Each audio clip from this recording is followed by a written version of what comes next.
Hello, this is Alessandrina with Dexter and Alessandrina. And today I want to talk about grounding.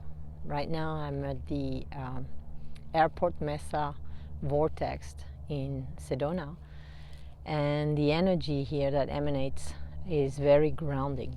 So there's different vortexes in Sedona, and they have different energies, and they help you work with different chakras and different ways in which you can balance your chakras and your energy system. And so today I chose this vortex and this location to talk about grounding and to talk about how important it is to be grounded.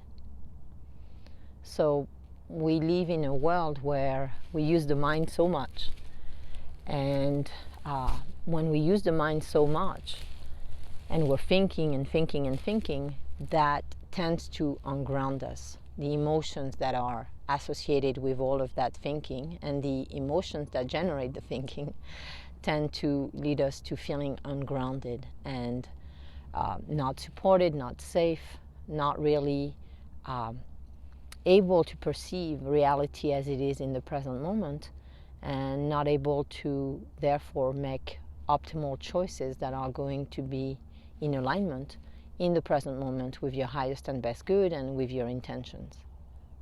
So when we want to achieve our goals, our intentions, it's very, very important to be grounded and to be able to perceive in the present moment what is the next best step to achieving our intentions and goals.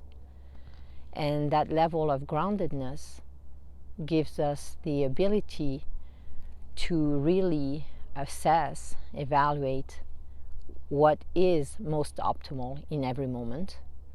And when something shows up that doesn't seem to be aligned with what we want most in our hearts and souls, then because we're grounded, we can work with that energy, we can essentially clear it, dissolve it, and then we can refocus ourselves in the present moment. We can reground ourselves in our body and take the next step.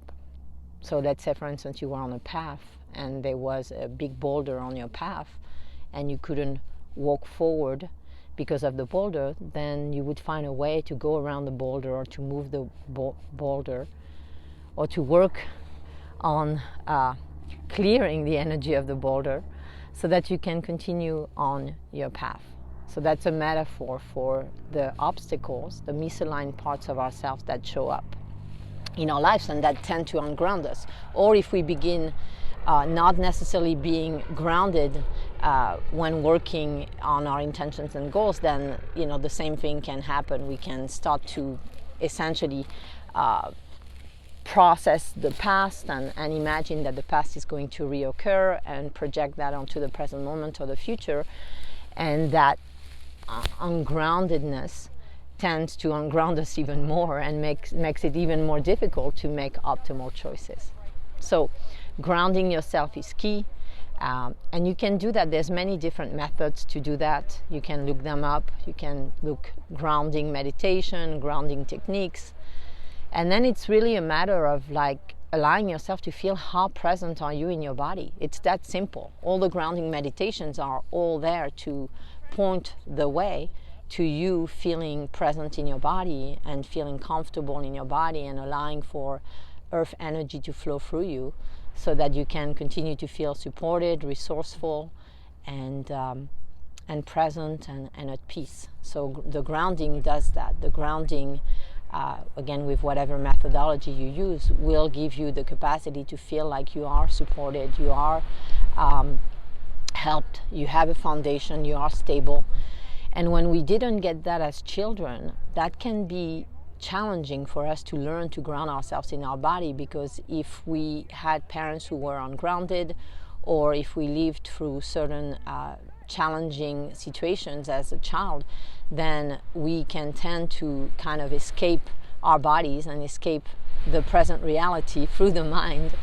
And when we escape the reality of the present moment through the mind, then we may not feel so grounded, and we continue that cycle of being ungrounded. So this is very funny because I'm in this energy center that is all about grounding oneself, and there's all this wind and all this seeming essentially commotion and just chaos around from the elements, from the air element, and yet I feel grounded. So my hair is all over the place, and there's there are people around me talking, and yet I can really ground myself in the present moment and be focused on what I'm sharing with you. The importance of grounding yourself in your body, grounding yourself in your life, so that you can enjoy your life more. The more grounded you are, the more perceptive you become, the more capable of feeling and connecting you feel, and the more empowered you are in your life. So grounding is not just, sometimes we can feel like, oh, grounding. Okay, grounding. What is grounding? We might not be connected to what it really means. Grounding means empowerment. It means really deep presence. It means, again, the capacity to feel so much more. And when we feel so much more and we're more present, again, we make more optimal choices. So we accelerate towards our intentions and goals, and we have better relationship dynamics, because instead of operating from expectations or beliefs or fears, we're really present and grounded in our body as to what is happening. Not projecting the past, not projecting other people onto our relationships, really just feeling what we're feeling what our partners are feeling what whoever we're connecting with in that moment is feeling, and that allows us to be in rapport, to be able to communicate in ways that is going to be most optimal. I hope this is helpful, and sending you lots of love from Sedona.